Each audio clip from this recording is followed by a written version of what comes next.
съдебното заседание по наказателно дело номер 205 по описа на Окръжен съд Сливен за 1927 година. Явяват се подсъдимите Няго и Албена и техните защитници, адвокат Павлова и адвокат Дойчев. Явява се особен процесуален представител на детето Ангел Иванов, адвокат Християн Кръстев. И процесуален представител на майката и бащата на убития процър Иванов, адвокат Симеон Георгиев. Да влязат свидетелите Няговец, Леля Димка, дядо Власо и вещото лице Емиля Стоянова.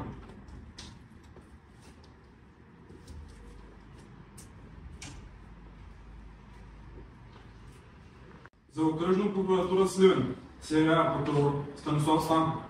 Господин прокурор, имате ли възражение по даване ход на делото? Господин председател, смятам, че няма пречи за даване ход на делото. Адвокат Павлова и адвокат Дойчев. Обвиняеми адвокат Кръстев и адвокат Георгиев. Вие имате ли възражение по даване ход на делото? Ние нямаме да се даде ход на делото. Нямаме да се даде ход на делото. Ние нямаме да се даде ход на делото. Ние нямаме да се даде ход на делото. Съдът намира, че няма процесуални пречки за даване ход на делото, поради което определя дава ход на делото и снема самоличността на подсъдимите. Подсъдимия и подсъдимата. Кажете за протокола името си, кога сте роден и дали сте осъждан. Казвам се Няго, на 25 години съм. Не съм осъждан. Казвам се Албена, на 22 години съм. Не съм осъждана. Свидетелите.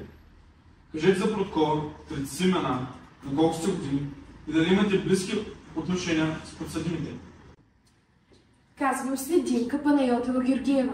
На 45 години съм, нямам родствена връзка с подсъдимите. Казвам се Власо Куртев Стойчев. На 65 години съм. Нямам връзка с подсъдимия. Казвам се Ивана Пенчева Христова. На 24 години съм, съпруга на подсъдимия съм.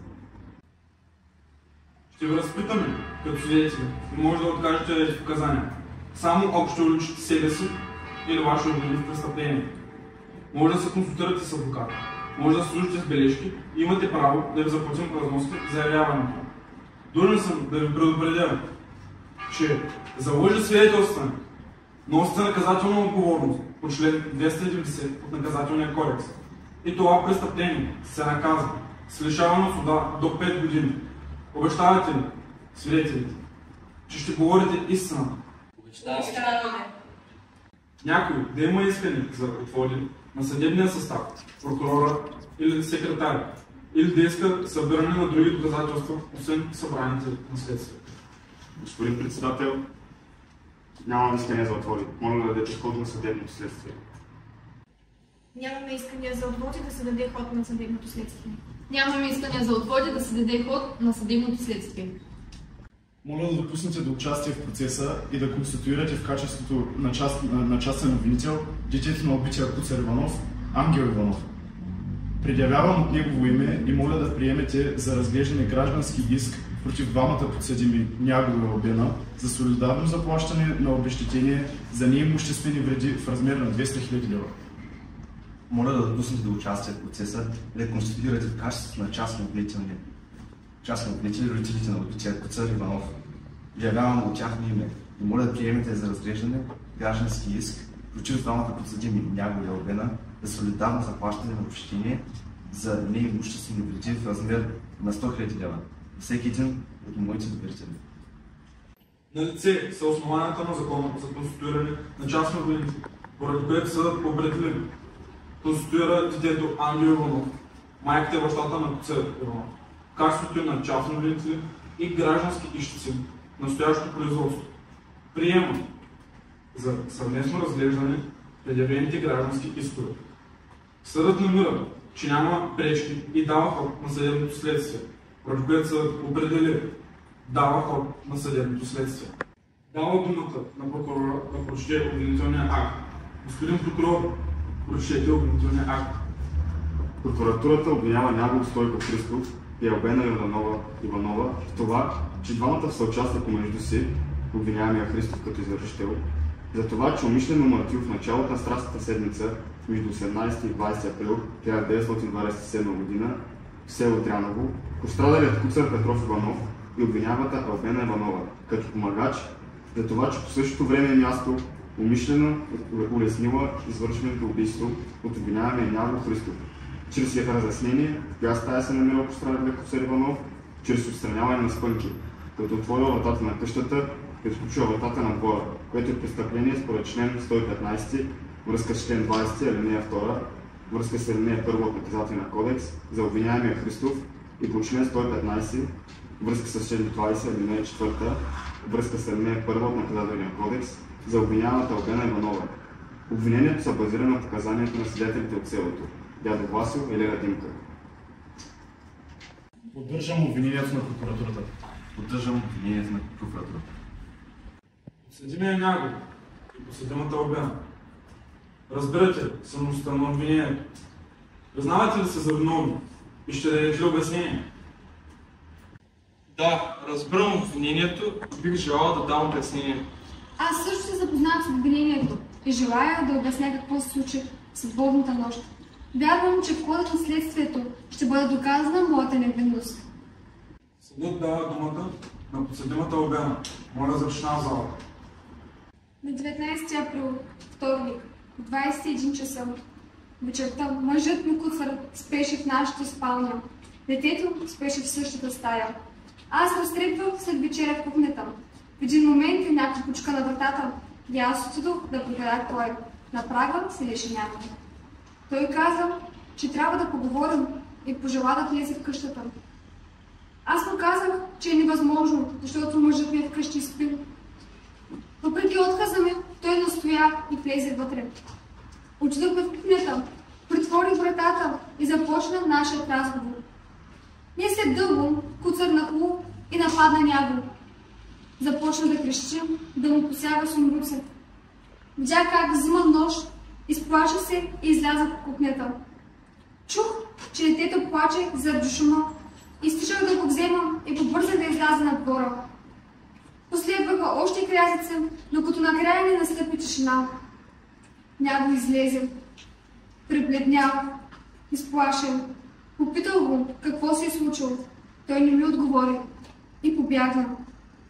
Когато се върнах в къщата, намерих мъжа ми мъртъв на земята в кухнята и започнах да креща от ужас и страх. Какви последващи действия предприехте, след като открихте тялото на вашия съпруг? Свързвахте ли се с властите? Бях в шок. Дълго време не знаех какво се случва. Всичко беше някак нереално. Не знаех какви действия да предприемам. Изплаших се. Не излизах от вкъщи няколко дни. Когато най-после реших да съобща на властите за случилото се оказа, че хората от селото вече го бяха направили. Съдът няма повече въпроси към подсъдимата. Даваме думата на подсъдимия Няго.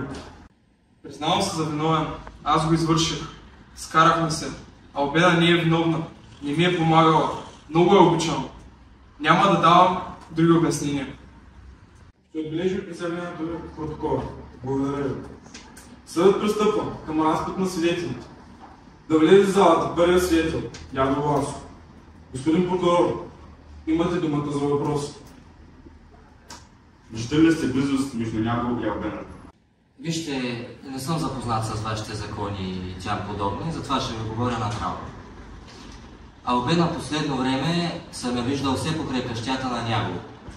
Тя хубаво, че е хубавицата на селото, ама тъй да се гизди не съм я виждал други го никога. Аш кол съм, две семейства съсипа. Виждате ли сте въпросното лице да напуска селото по време на Страстната седмица? Въпросното от вас тъй наречено лице го чух да вдига гиротия, докато бяхме на муабет. Ама на къде се беше запътил, не мога да ви кажа. Господин председател, нямам повече въпроси към свидетеля. Аз също нямам повече въпроси към свидетеля. И аз нямам въпрос към господин Власо. Щом е така, съдът приканва вторият свидетел. Леля Димка да влезе. Дядо Власо, вие може да останете в зала. Господин прокурор, можете да преминете към задаването на своите въпроси. Какво знаете за отношенията на Албена и Няго? Как да ви кажа, Албена е най-арното момиче в нашето село. Тя винаги е помагала и си била сета и обърва от мома. Знаем си ги ние с Нягово, че се тачат от край време, ама на, зече се задуми с Куцър.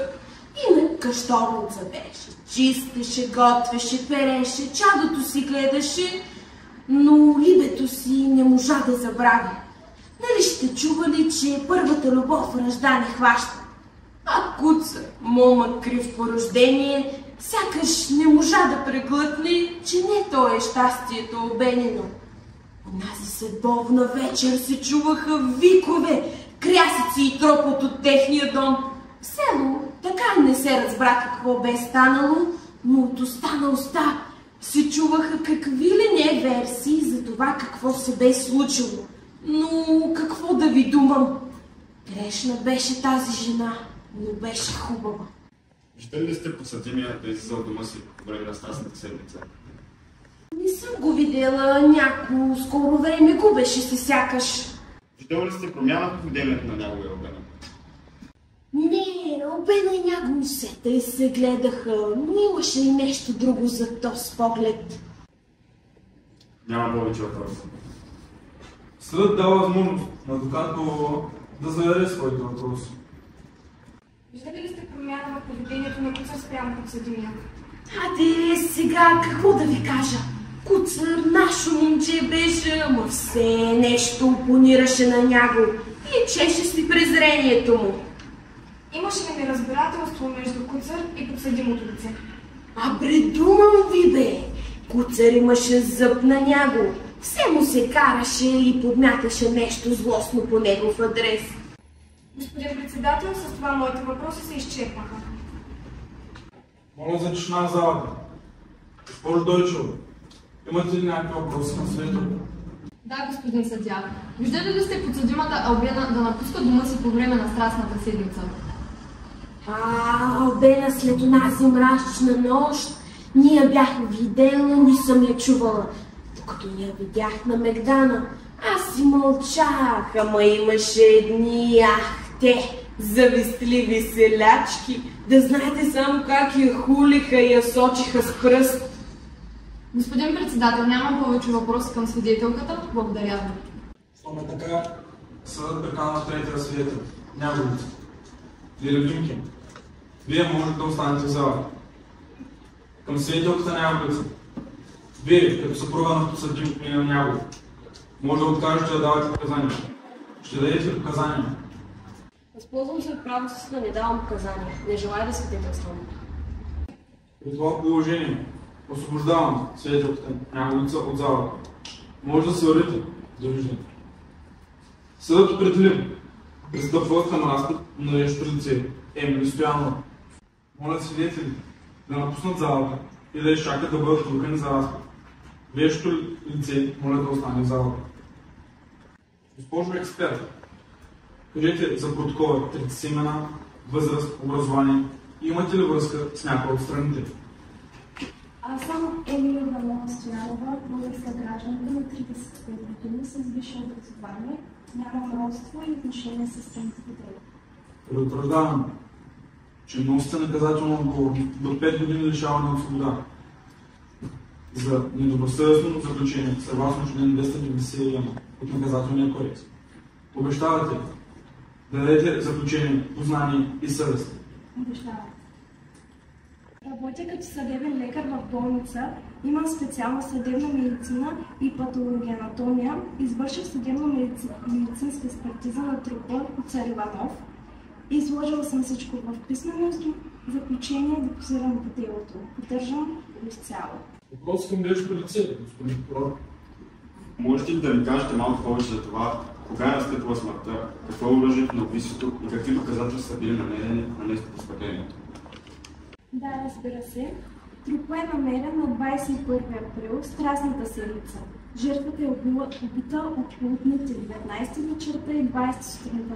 Нанесен е удар в главата с твърд предмет и е бил получен мобилен кръвоизлив. Смъртта на пострадалото лице е настъпила няколко минути, приблизително 5, след ударите в областта на главата. Смъртта е била причинена вследствие на редица удари от подсъдимия, настъпилото тогава загубване на баланс по време на сблъсъка Пострадали има редица белези, следствие нанесени удари в областта на главата и са се появили хематоми. По лицето му има следи от рани, най-вероятно личен порив. По кукълчетата на ръката личат белези от удари, вероятно от самозащита. Има изчупване на костите на черепа на пострадалия. При първоначален оглед трупа е намерен в полулегнало положение в кухнята. В единия ъгъл на плода има следи от кръв, там се предполага, че е бил трагичният удар на пострадалия. По земята също има капки от кръв. Направен е ДНК анализ на опръскванията, не съвпадат с тези на трупа, имат сходство с обвиняемия. Също така има намерени следи и стъпки от обувки със същия размер на тези на подсъдимия. Това са изводите, които успях да направя след щателен оглед на област престъплението и изследванията на намереното тяло улики, разположени в непосредствена близост. Страните, имате ли въпроси към вещото лице? Нямам други въпроси към вещото лице. Аз също нямам други въпроси към вещото лице. Съдът определено приема заключението на вещото лице. На вещото лице Емилио Стоянов да се изплатят 20 лева за пътни разноски, 10 лева дневни и възнаграждение за явяване в размер на 20 лева от бюджетните средства на съда. Вещото лице моля да седне в залата. Съдът определено прочита и преобщава всички писмени доказателства и материали по делото. Предявява на страните веществени доказателства по делото. Нямам възражения, нямам други искания да се приключи съдебното следствие. Нямам възражения, нямам други искания да се приключи съдебното следствие. Нямам възражения, нямам други искания да се приключи съдебното следствие. Нямам възражения и други искания да се приключи съдебното следствие. И аз нямам повече искания да се приключи съдебното следствие. Нямам възражения и искания да се приключи съдебното следствие. Нямам възражения и искания да се приключи съдебното следствие. Съдът намира, че делото е яснено от фактическа страна, поради което следва да се приключи съдебното следствие и да се е ход по същество, поради което определи приключва съдебното следствие. Дава ход на съдебните прения. Господин прокурор. От събраните по делото доказателства считам, че се установи извършването на престъплението от страна на подсъдимия Няголов и подсъдимата Албена, така както съм го описал в обвинителния акт. Моля да наложите наказание на всеки един от подсъдимите към максималния размер 20 години лишаване на свобода. Моля да признаете подсъдимите за виновни в извършването на убийството на Куцар Иванов. Моля да определите наказание за Албена към минималния размер, а за Няго около средния размер. Моля да признаете подсъдимите за виновни. Моля да определите наказание и за двамата около средния размер. Подсъдимата остава вдовица и трябва да се грижи сама за 2-годишното си дете и поради този факт искаме смягчаващи вината обстоятелства и минимална присъда. Искането ми е поради невръстната възраст на детето. То да остане при нея, а не при родителите на убития. Смятаме, че подсъдимата не е в състояние да изплаща обезщетение, а в най-добрия интерес на детето е то да запази родителските права. Моля за минимално наказание за моя подзащитен Няго. Той е бил провокиран от поведението на починалия. Искал е да разговаря за това, че има чувства към Албена, но в следствие Куцар е разбрал от други източници, че той вече е влюбен и затова се е стигнал до фатален. Съдът дава право на лична защита на подсъдимите Няго и Албена. Поддържам казаното от адвокат Павлова. Невинна съм. Моля за оправдателна присъда. Моля за тишина в залата. Съдът дава право на последната дума на подсъдимата Албена. Поддържам, че съм невинна. Съдът дава право на последна дума на подсъдимия Няго. Моля за минимално наказание. Разкаивам се. Не исках да го извърша. Бях заслепен от любов. Моля всички да се изправят.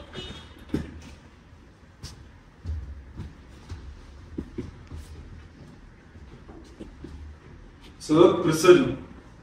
Признава подсъдимия Няго Христов за виновен в това, че в началото на Страстната седмица, между 18 и 20 април 1927 година, къща в село Дряново, умишлено умъртвил пострадалия Куцар Петров Иванов, поради което на основание от член 115 от Наказателния кодекс му налага наказание лишаване от свобода за срок от 16 години, което да изтърпи при първоначален строг режим. Потвърждава взетата по отношение на подсъдимия Нягов мярка за неотклонение задържане под стража. Признава подсъдимата Албена Иванова за невинна и я оправдава по повдигнато обвинение по член 115 от Наказателния кодекс. Взема по отношение на подсъдимата Албена Иванова мярка за неотклонение подписка. Осъжда Нягов да заплати на детето Ангел сумата от 100 000 лева и по 100 000 лева на майката и бащата на пострадалите. Свободни сте. Аз убих председателя!